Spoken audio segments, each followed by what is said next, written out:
Hello guys, this is Surendra Kumar. अभियान IAS academy के YouTube channel पे आप सभी का स्वागत है। गाइस, आज बात करने वाले हैं एक महत्वपूर्ण टॉपिक भारत के महान्यायवादी के बारे में, यानी अटॉर्नी जनरल ऑफ इंडिया के बारे में गाइस बात करेंगे। अटॉर्नी जनरल ऑफ इंडिया का अपॉइंटमेंट कौन करता है, उनकी क्या ड्यूटीज होती हैं, क्या उनके राइट्स होते हैं, उनका क्या टर्म होता है, उनको किस तरह से पद से हटाया जाता है, क्या उनके वेतन भत्ते ओथ अफर्मेशन किस तरह से होती हैं, सारी चीजों के बारे में गाइज इस वीडियो में बात करेंगे। गाइज हम बात करते हैं भारत के महान्यायवादी के बारे में। तो भारतीय संविधान का आर्टिकल 76 यानी अनुच्छेद 76 जो है भारत के महान्यायवादी की बात करता है, उनके बारे में विशेष उपबंध इसमें है। सबसे पहले अगर गाइज बात करें हम भारत के महान्यायवादी की नियुक्ति के बारे में, तो प्रेसिडेंट ऑफ इंडिया जो है यानी भारत के राष्ट्रपति महोदय हैं, वो महान्यायवादी की नियुक्ति करते हैं। अगर गाइज हम बात करें महान्यायवादी की अर्हता के बारे में यानी एलिजिबिलिटी क्राइटेरिया के बारे में, तो उनकी जो सबसे महत्वपूर्ण जो उनकी योग्यता होनी चाहिए वो उसी तरह से होगी जिस तरह से उच्चतम न्यायालय के किसी न्यायाधीश की होती है। यानी कि उच्चतम न्यायालय का न्यायाधीश बनने के लिए जो योग्यता किसी व्यक्ति में चाहिए, वही योग्यता भारत का महान्यायवादी बनने के लिए चाहिए। जैसा कि विदित है, भारत के जो महान्यायवादी होते हैं वो न्याय के क्षेत्र में सर्वोच्च अधिकारी भारत के अंदर होते हैं। तो यहाँ पे वही योग्यता उनके अंदर होनी चाहिए जो हमारे सुप्रीम कोर्ट के किसी जज के अंदर हो। ठीक है।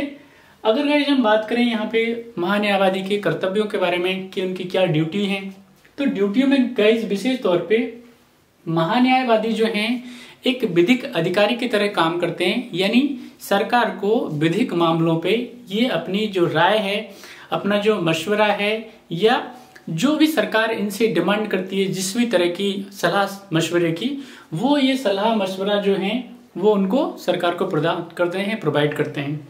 इसके अलावा अगर गाइस राष्ट्रपति महोदय अटॉर्नी जनरल को कोई कार्य सुपुर्द करते हैं या किसी विधिक विषय पे उनका सलाह मांगते हैं, उनका मशवरा मांगते हैं, या इसके अलावा कोई कार्य जो संविधान से संबंधित है या विधि से संबंधित है वो निर्देशित करें, तो ऐसे मामले में महान्यायवादी समय समय पे अपनी जो राय है, अपना जो मशवरा है, अपना जो सुझाव है वो राष्ट्रपति महोदय के लिए देते हैं। गाइस जिसके अलावा अगर हम गाइस बात करें यहाँ पे महान्यायवादी के अधिकारों के बारे में, एज आई टोल्ड यू कि attorney general of India Bharat के सर्वोच्च न्यायिक अधिकारी होते हैं। तो यहाँ पे इनको भारत के किसी भी न्यायालय में सुनवाई का अधिकार होता है। इसके अलावा गाइज यहाँ पे अगर हम बात करें लोकसभा या राज्यसभा में बैठने का अधिकार भारत के महान्यायवादी को होता है। इसके अलावा गाइज संसद में किसी भी कमेटी के उनको मेंबर बनाया जा सकता है। यूपीएससी में ये क्वेश्चन पूछा जा चुका है, बहुत ही इंपॉर्टेंट क्वेश्चन था ये। ठीक है, कई सारे बच्चों का इसमें ये गलत हुआ है। एक जो सबसे खास बात यहाँ पे ये है, महान्यायवादी लोकसभा या राज्यसभा में बोल सकते हैं, वहां पे उनकी जो बैठक होती हैं उनमें पार्टिसिपेट कर सकते हैं। लेकिन गाइज यहाँ पे महान्यायवादी के पास में वोटिंग का कोई राइट नहीं होता, राइट। तो ये आप ध्यान दे लेंगे। एक किसी भी कमेटी में वो मेंबर हो सकते हैं, ये उनके पास अधिकार होता है। ठीक है गाइज, तो ये विशेष तौर पे महान्यायवादी के बारे में, अधिकारों के बारे में था। इसके अलावा गाइज हम बात करें महान्यायवादी के कार्यकाल की, तो महान्यायवादी का संविधान में कोई फिक्स टर्म मेंशन नहीं है। यानी महान्यायवादी राष्ट्रपति महोदय के प्रसाद पर्यंत यानी प्लेजर ऑफ प्रेसिडेंट, यानी प्रेसिडेंट ऑफ इंडिया जब तक खुश हैं, जब तक वो चाहते हैं, तब तक महान्यायवादी अपने पद पे बने रह सकते हैं।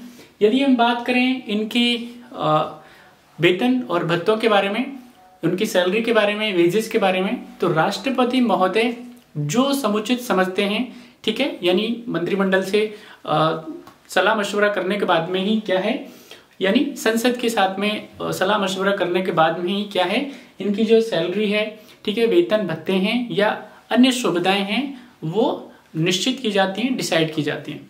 तो गाइज ये विशेष तौर पे भारत के महान्यायवादी के बारे में था। आई होप आपको ये पसंद आएगा। मेरा क्वेश्चन आपसे ये रहेगा गाइस, आपको बताना है भारत के महान्यायवादी की वर्तमान सैलरी कितनी है। बाकी अगली वीडियो में मिलते हैं। कमेंट करके जरूर महान्यायवादी की सैलरी के बारे में बताइएगा। अपना ध्यान रखिए। Thank you.